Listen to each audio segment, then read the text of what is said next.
Pre-WNBA, Trailblazers cleared the path for Angel Reese, Clark and Kim Mulkey's teams.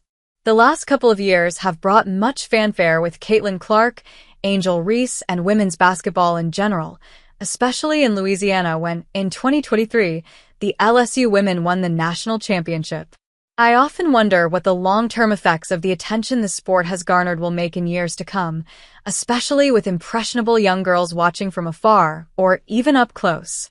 When we go to the LSU women's basketball games and see the young girls watching so intently, I remember how much I loved watching the game when I was their age.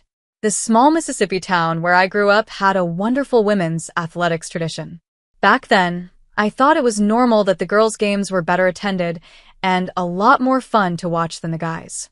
The games felt like the whole town was there cheering them on. Basketball was the light of my life.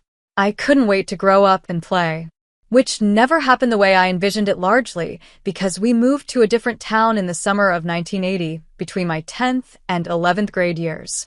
The new town did not have a tradition of supporting girls' athletics. However, that year, the school hired a new coach, Tessa Townsend Duckworth, and I thought we had a shot. She was fresh out of playing professional basketball. She was very tall and had blonde hair.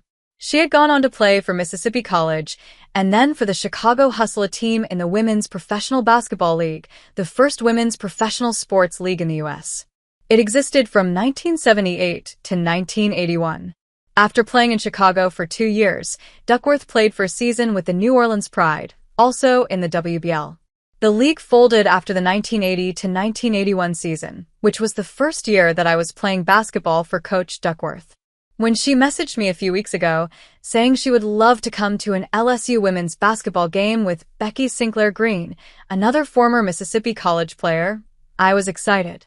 Coach Kim Mulkey remembers Duckworth and the WBL. Before the game, Mulkey told me that she would love to say hello to Duckworth and Green after the game, which is how it came to be that on Sunday, I cooked lunch for and went to the LSU game with my high school coach. She's a grandmother now, with 3 grown sons and 5 grandsons. She and her husband live in the house where they lived when I was in high school. Sitting there at the game, talking with her about great defense and rebounding felt like the last 40 years didn't happen. When, at halftime, LSU honored 50 years of women's athletics, Duckworth and Green watched intently as the women from the 1970s paraded across the court for players they would have played against.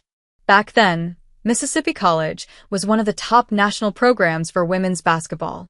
Duckworth's senior year was the first year they gave scholarships for women to play basketball at the college level.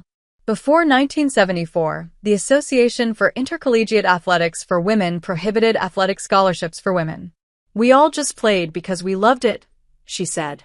Back then, we beat all the LSUs and the Tennessees, the Ole Misses. Little Mississippi College was right there competing with all of them. We talked about how much the game has changed, mainly how much more physical it is now, and the intricacies of NIL. We chatted again Monday morning.